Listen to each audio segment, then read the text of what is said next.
Okay. Yes. Thank you. We are live. Thank you. Thank you all. Thank you all for coming. We thank you. I say welcome you all to another episode of the Giants Market where giants are formed. I thank you all for coming in. It's another legendary episode.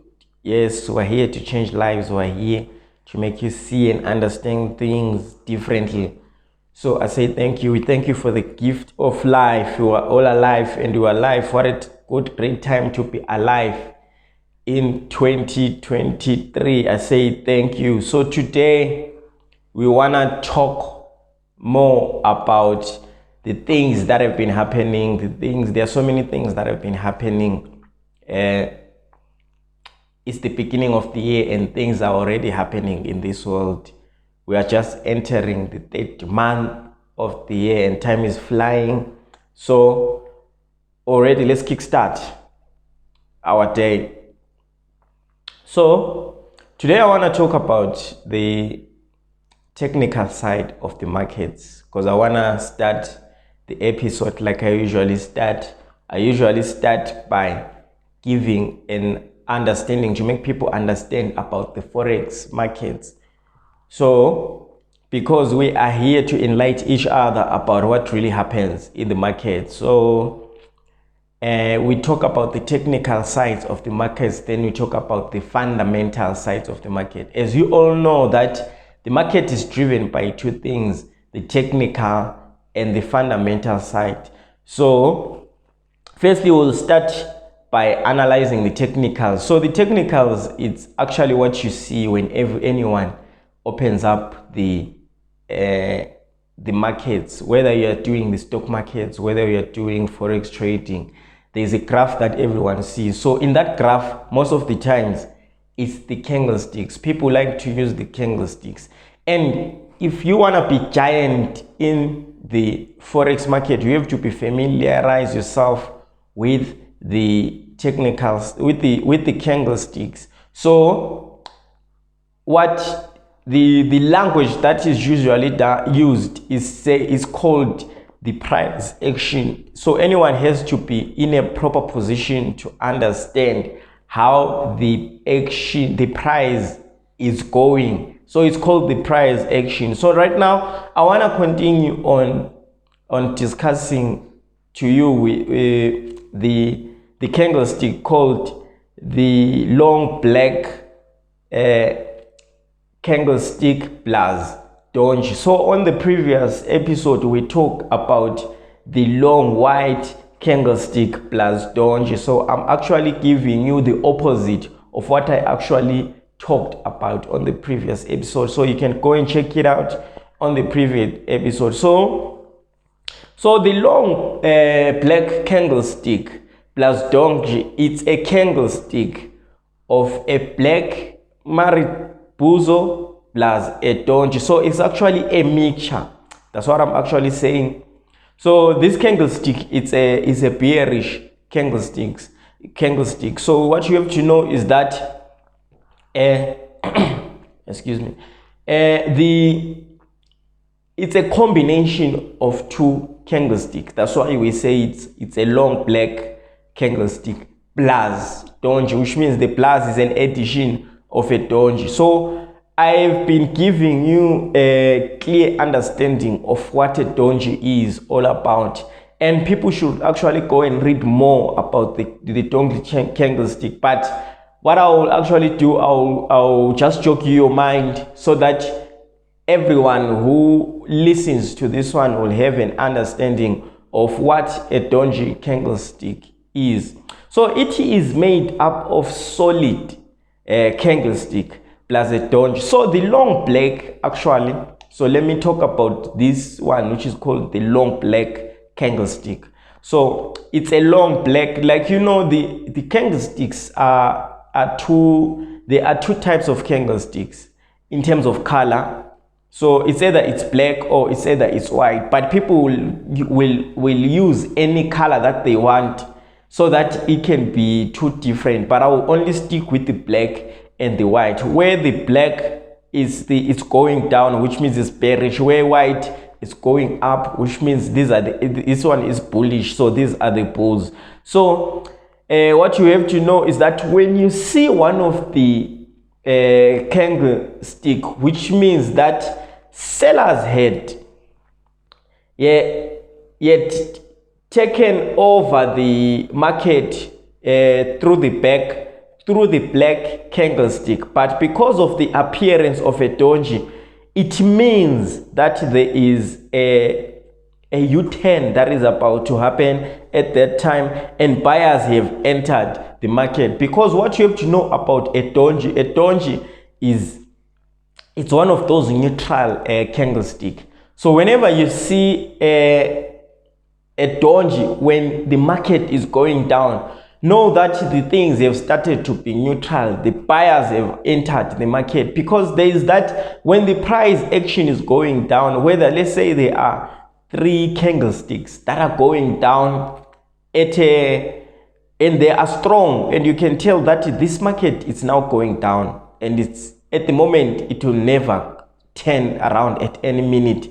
But when you see that doji candlestick appearing, you will have to know that there is now neutrality, there is now balance between the buyers and sellers, regardless of seeing more black candlesticks that are leading you down. So you must bear in mind that a continuous downtrend is not available at the moment, because the buyers have entered and they want to bring a new concept whereby the bulls are now taking the things up. So it's one of the important candlesticks, because the only way of anyone to be great in this market thing is to first understand the price action, the candlesticks, how the market is, what makes the market move, what compromises, what makes the candlestick to be in this pattern. You need to understand the patterns and everything. So we will be sticking to that as we continue. So a combination of a black mariposa and a doji will result in a long black candlestick plus doji. So it's one of those important candlesticks that you'll find in the markets, because it can appear anytime. So if you want to be good in the markets, you have to know that these 2 candlesticks will appear, because the market, it gives you a long black, which means that there are so many bulls. If it's long black, which means there are so many bulls that are inside the market. But whenever you see a doji, it means that there is neutrality. Now the balance between the buyers and the sellers, it's equal. So everyone is now in the market, regardless of you seeing a lot of bulls or seeing a lot of bears. But whenever you see a doji, it represents neutrality in the market. So it's one of those important candlesticks that you will see, as you can see the formation of it. So that's what I wanted to tell you about today, about the long black candlestick. So on our next episode, we want to talk about we will continue more about this candlestick. But now, as I continue further, I want to talk about, I've introduced this concept of talking about the economies of Africa. So today we want to talk about the economy of South Africa. So as I continue, what you have to know about the economy of South Africa is that South Africa is third in Africa in terms of GDP, which means the gross domestic products. So what you have, the other thing is that its president, the president of South Africa, is called Cyril Ramaphosa, and he is the president since 2018, after the former president, who was called Jacob Zuma, had resigned.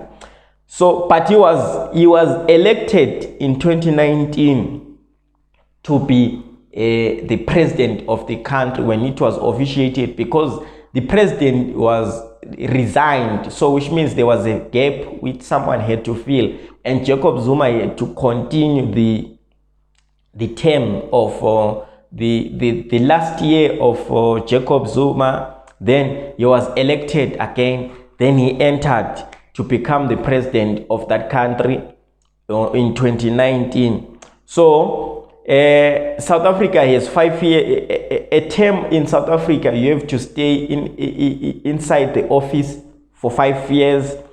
And so, which means the next elections of South Africa will be in 2024, which means that's next year. So South Africa's economy is one of the most industrialized, technologically advanced and diversified economy in Africa. So what I'm actually meaning is that in South Africa, everything is found in the country. So there is technology, there is mining,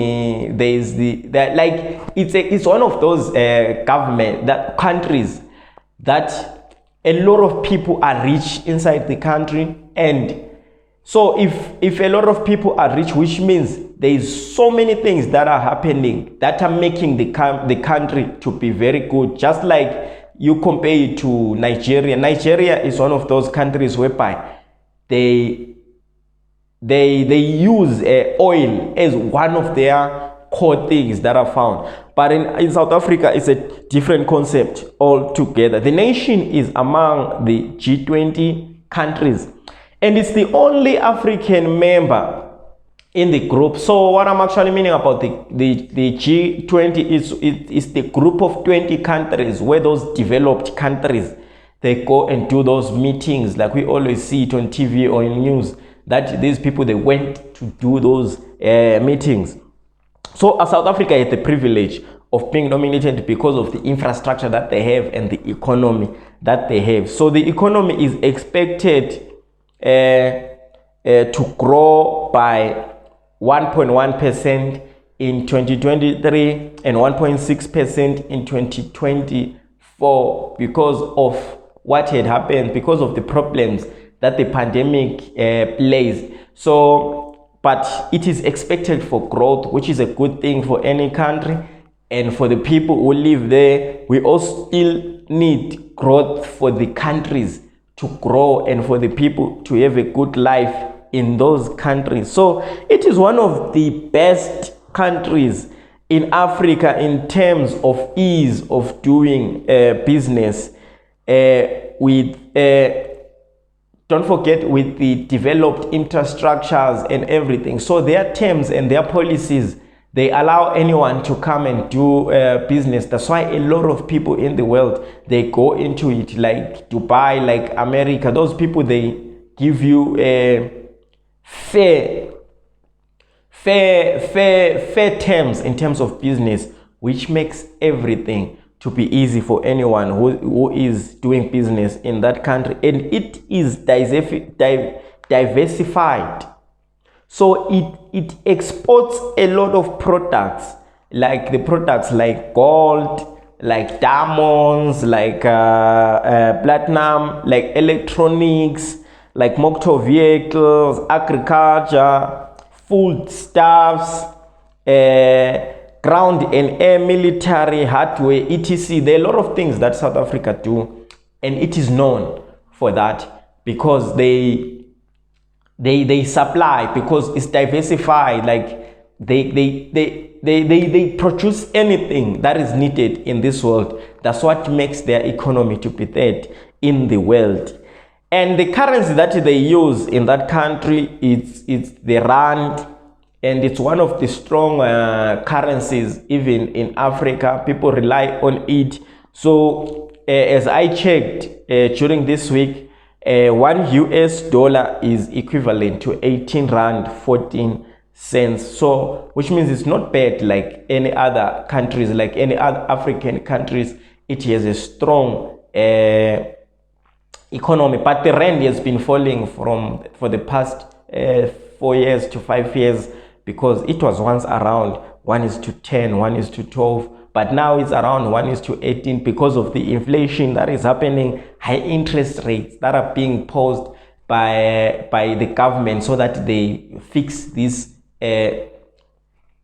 this inflation that is actually happening. So that is actually the economy of South Africa, and it's one of the good places for people to do business. A lot of people go there to business, and it is very important.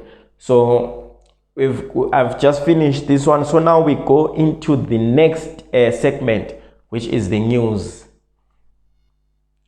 So today on the news that has been happening during the week, there's this news that happened in South Africa. So I want to talk about a Greylisting. So South Africa has been put under Greylisting. So I want to give an insight of what Greylisting is, so that people can have an understanding what it means to be greylisted, why countries get greylisted. So this is one of those important news that anyone needs to know, as long as you are dealing with the financial side of things, because finance is for everyone. Money is used by everyone in this world, but we need to be in a good position to be able to understand how money works. So this news is very important. I want to talk important news that affects us all as citizens. So if you are a citizen of Africa, if you are a citizen of South Africa, greylisting one way or the other, it affects you. So how it started, what made greylist, what made greylist to be there? So greylisting, there's a department which is called the Financial Action Task Force, and was formed by a group called the G7 Summit. So the group of 7, it was 7 countries that will go and meet. So it was early in those days, like 1980 something. So they formed that group called the G7. Now it's called the G20. So they decided to extend it to 20 more countries. So it is an interdependent, intergovernment organization. Its mandate is to form policies and ensure that the enforcement of policies at a government level which protects the global financial system against the risk of terrorism, financing, and money laundering. So what I actually mean is that this Financial Action Task Force, they deal with governments at the government level. They only deal with countries and their government. So the only thing that they want to tackle this issue of terrorist financing and money laundering, which happens at the government level. So what Financial Task Force does is on a technical level. It makes recommendation where it monitors at a legislative level what measures a country has put to combat money laundering and terrorist financing. Because one of the things that is actually happening in the world is that these countries, they have terrorists. There are certain types of countries that have terrorists, and what they've discovered is that even government, they are associated in these things. So they are trying to take it down. So how do they take it down? They've put a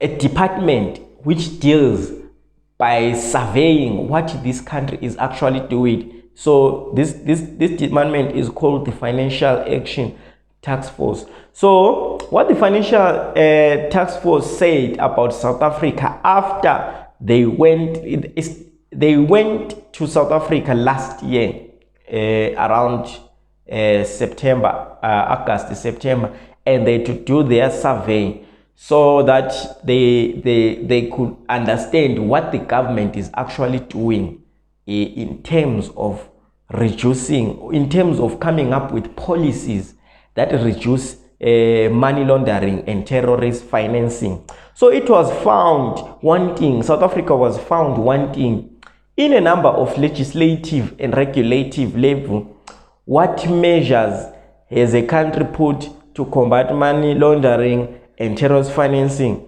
So when they did their inspection, this department, then they came up with this report, and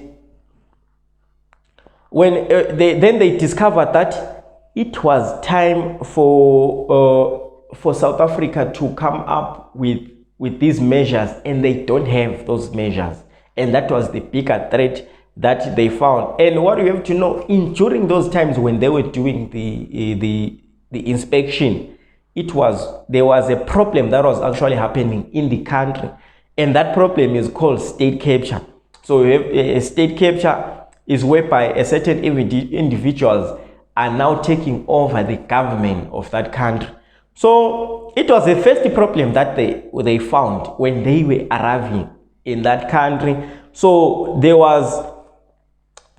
found that there was too much corruption that was happening in the government level, and nothing was done about it. So the idea of the FATF is so that there may be measures to be put, if not so, which a country should be blacklisted, or so that it gets to be monitored. So one of the things that happens with this thing of when a country doesn't have the good measures of combating this money laundering thing, is either you get to be greylisted. If you don't come up with good measures, you go to the next phase, which is called the blacklisting. So every country that is not on the greylisting or on the blacklisting, which means it's whitelisted as a safe country, it doesn't do anything that is associated with money laundering and terrorist funding. So South Africa is now greylisted, which means a country is under increased monitoring by the FATF, which is the Financial Action Task Force, due to increase deficiency in its anti-money laundering and combating the financing of terrorism and proliferation financing framework. So South Africa got in trouble because of not doing anything. So these guys, it's like they are not doing anything. Like there are no policies. There is nothing that is showing that they are working on this. So that's why they had to put them on the greylisting. So the problem about greylisting is that whenever a country has been found that you guys are not doing anything because of the problems that were actually happening already, there is big corruption that was happening in the country. In that country, there is too much big corruption that is happening. So they were like, okay, it's fine. So the only way of solving this problem is to put you on grey list so that we closely monitor. So grey listing is about closely monitoring a country of what is actually happening, so that they may come up with ways of reducing corruption and this money laundering thing that will be happening. So the biggest thing that can happen, that can affect anyone who is wanna do business in South Africa, is that first, a lot of countries, when they see that this country is grey listed, business becomes expensive. It becomes very expensive to do business with that country, because those countries, they'll be afraid and be like, what if we do business and our products, they get taken away? So there are so many things that happen in the minds of the people, and which will result in the reduction of GDP for that country, because a lot of companies can move away out of South Africa, which will be bad for the people who are staying inside that land. So what you have to know about grey listing is that there are already many countries that have been grey listed, especially those countries that are near, that have oceans and seas, and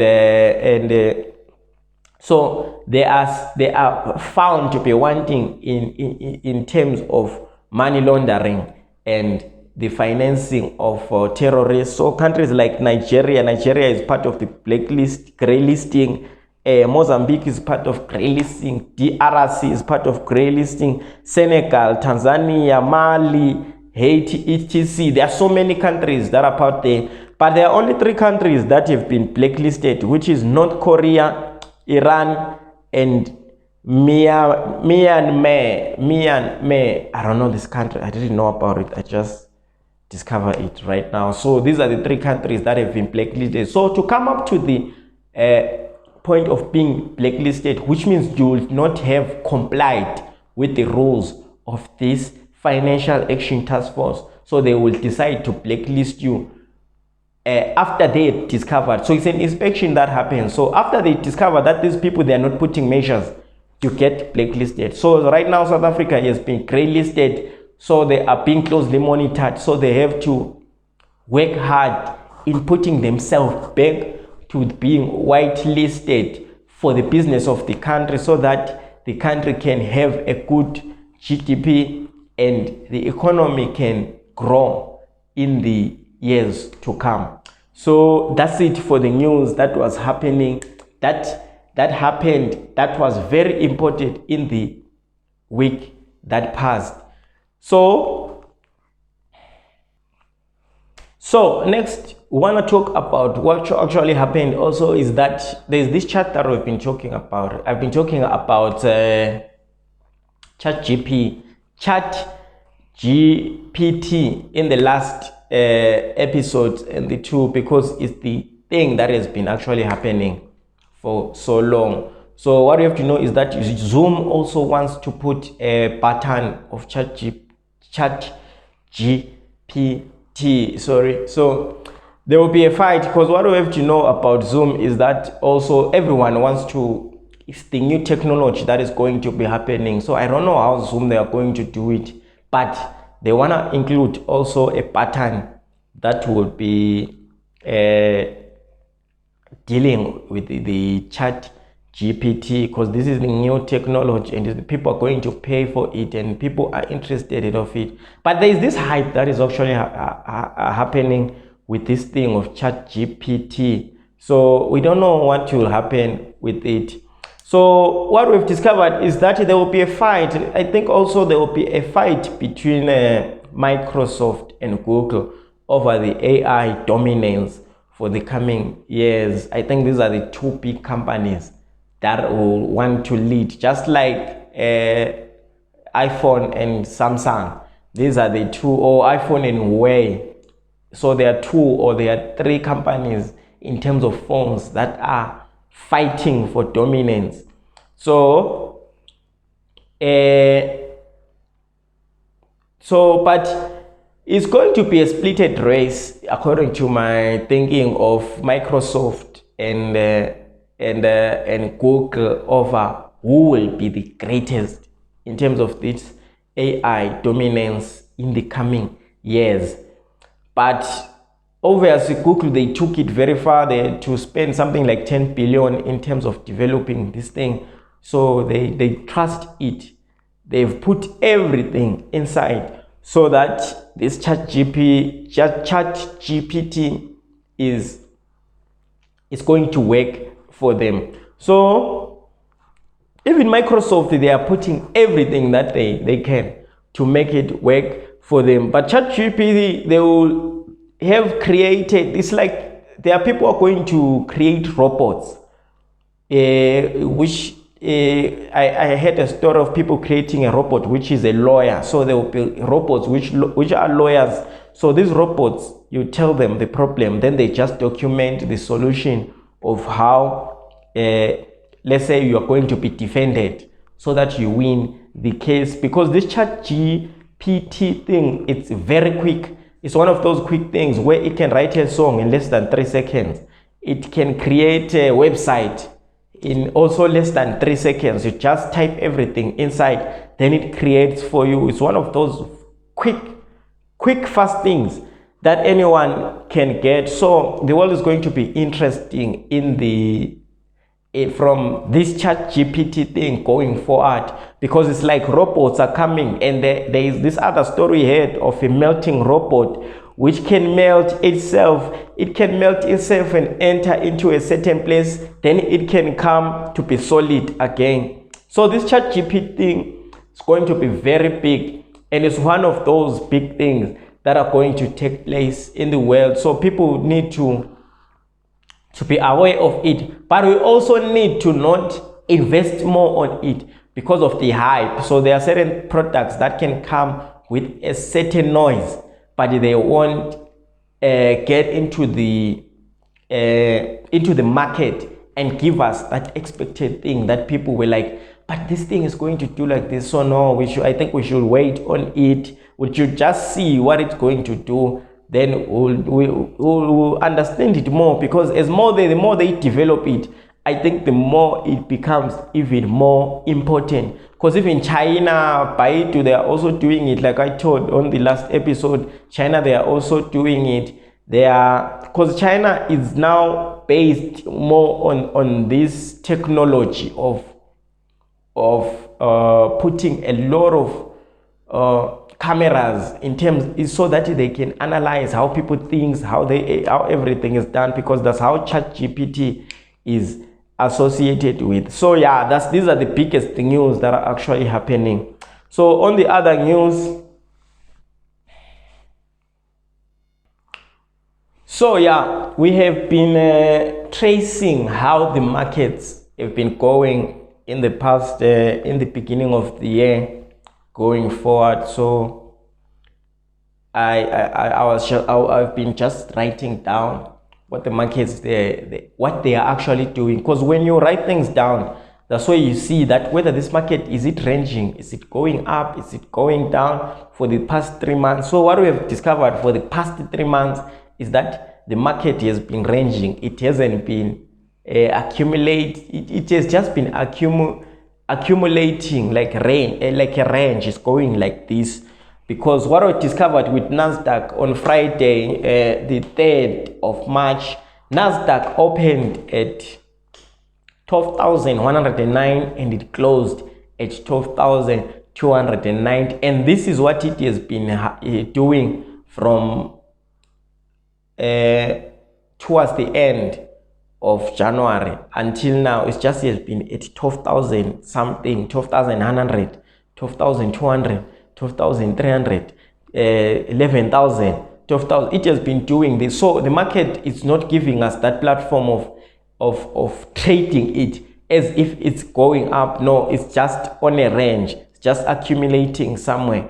So even the S&P 500 opened at 3,997.53 and closed at 4,045.65. It's the same with S&P 500. Dow Jones opened at 32,979.7 and opened and closed at 33,397.4. Because this thing, it gives us the idea of how we are now trading, that okay, we are now accumulating. So as we're accumulating, we are not if you want to trade the markets at the moment, you should not invest for a longer time in terms of investing in Nasdaq, S&P 500 and Dow Jones, because gold also opened at 18,350 and it closed at 1,835 and it closed at 1,855. So gold, it's like it's also going down. It was up in the beginning of the year, but it's going down. So this gives us a clue of how we are trading.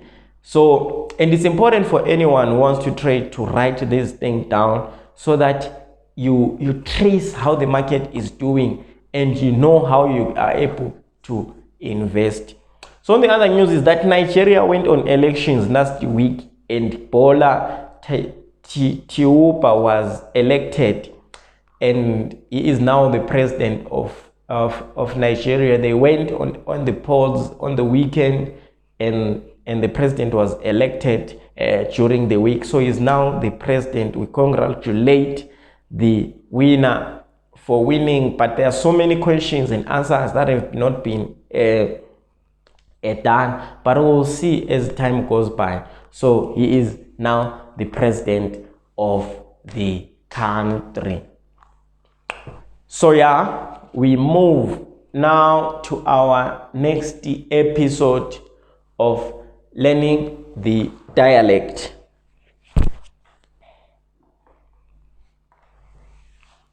So learning the dialect, one of the things that as a giant in the market, you need to understand the lingo or the language that is used in the market.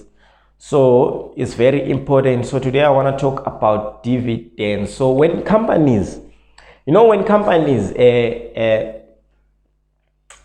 get money, there is a certain thing that is called a dividend that is given whenever companies make a lot of profit in the business. So let me give you a proper definition of a dividend: a sum of money paid regularly, typically quarterly, by a company to its shares out of its profits or reserves. So what I'm actually meaning with a dividend, it's a share.